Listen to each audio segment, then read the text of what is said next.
এসেছি আজকের এই শান্তি সমাবেশটা মূলত কালকে যে রাহাজানি, প্রতিহিংসা এবং যে হিংসাত্মক আচরণ চলেছে সেটার বিরুদ্ধে রুখে দাঁড়াতে আমাদের আজকের এই শান্তি সমাবেশ। আমরা সবাইকে অনুরোধ করছি, কালকে যে রাহাজানিগুলো চলছে আমাদের ছাত্র সমন্বয়করা এটার বিরুদ্ধে যথাযথ অ্যাকশন নিয়েছেন এবং আরো একটা ডিক্লারেশন আপনাদেরকে দিতে চাই। আমরা পটুয়াখালীর ক্যাপ্টেন যিনি আছেন সেনাবাহিনীর, তার সাথে আমাদের কথা হয়েছে, তিনি এর যথাযথ অ্যাকশন নেবেন। কিন্তু তিনি যদি এটায় ব্যর্থ হন তাহলে আমাদের ছাত্র সমাজ আমরা যথাযথ অ্যাকশন নিব। এটা আপনাদেরকে ডিক্লারেশন করে রাখছি। ক্ষমতার অপব্যবহার করবেন না। আপনারা কেউই এখনো ক্ষমতায় আসতে পারেননি, কোন সরকার আসবে সেটাও কিন্তু এখন পর্যন্ত ছাত্র সমাজ বলেনি। আপনারা এখনই ক্ষমতার অপব্যবহার করবেন না। আজকে আমার একটা জিনিস ভালো লাগছে, এতদিন ধরে যে বৈষম্যতা চলে আসছিল, আমাদের শিক্ষকদের যে যথাযথ যোগ্যতা, তাদের যে সম্মান সেটা দিতে পারিনি। তাদের যোগ্যতার চেয়ারে বসেছিল প্রিয় অভিভাবকগণ, আপনাদের প্রিয় অভিভাবক, প্রিয় নেতা, এরা বসেছিল তাদের যোগ্য চেয়ারে। আজকে সেটা আমরা বাস্তবায়ন করতে পেরেছি এবং এটার প্রতি আমরা সর্বোচ্চ সোচ্চার থাকবো সবসময়। তারা যেন তাদের যোগ্য স্থানগুলো পায়, যোগ্য সম্মান পায়, সেটা আমরা দেখব। এই দেশে আর কোনো প্রিয় অভিভাবক, প্রিয় নেতা এগুলো আর আসবে না। আপনারা এগুলো করেন না। সমন্বয়ক কেউ না, এই দেশের প্রত্যেকটা ছাত্রই এক একজন সমন্বয়ক। বাংলাদেশে সমন্বয়ক কয়জন আর ছাত্র কয়জন বলেন?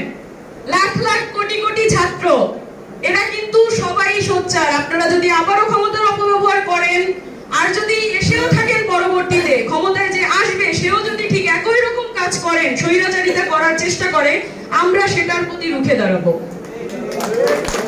আপনাদেরকে আবারও অনুরোধ, আপনারা ভুলে যেন না এই পটুয়াখালীর সূর্য সন্তান শহীদ হৃদয় চন্দ্র দরিয়া ছোট ভাই ও আমাদের চট্টগ্রাম ইউনিভার্সিটির গুলিবিদ্ধ হয়ে হসপিটালে ভর্তি ছিল, সেখানে ইন্তেকাল করেছেন।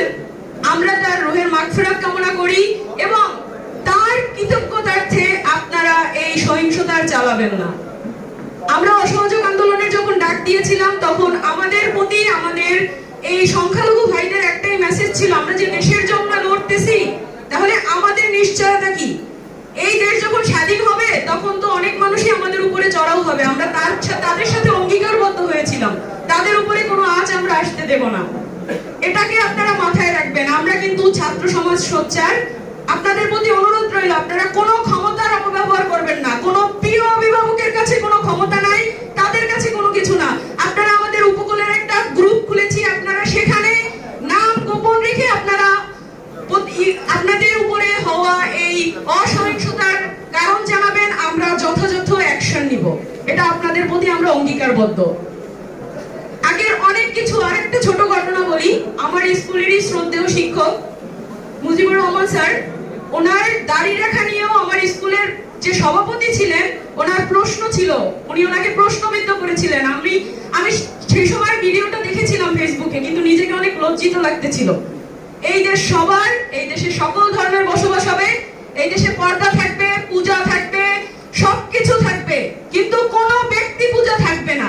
এটা আপনাদেরকে আবারও জানিয়ে দিলাম। আপনাদের জন্য অনুরোধ রইল, আপনারা সবাই শান্তিপূর্ণ সবকিছু বজায় রাখবেন। দেশের অর্থনীতির অবস্থা খুবই খারাপ, আপনারা সেদিকেও সোচ্চার হবেন। এই দেশ গড়ার দায়িত্ব আমাদের। আমাদের মূল লক্ষ্য হলো এখন একটা সুন্দর শান্তিপূর্ণ দেশ গঠন করার এবং সুস্থ গণতন্ত্র ব্যবস্থা প্রতিষ্ঠা করার।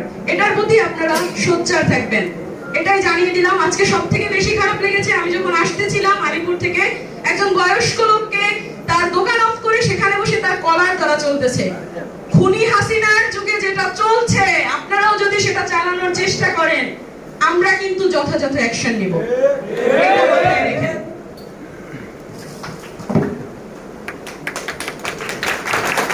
ধন্যবাদ আমাদের জিমি আপু। বৈষম্য বিরোধী ও অসাম্প্রদায়িক বাংলাদেশ গড়তে আমাদের ছাত্র শিক্ষক সম্মেলন, আমাদের ইতিমধ্যে আমাদের যে ফরমাল ডিসকাশন, আমাদের সমন্বয়কদের বক্তব্য শেষ হয়েছে। আর যারা বাহিরে ঘোরাফেরা করছেন, আপনারা খুব দ্রুত হলরুমে প্রবেশ করেন। আমরা মিষ্টি বিতরণ করব আমাদের স্বৈরাচার পতনের উপলক্ষে এবং আমরা আমাদের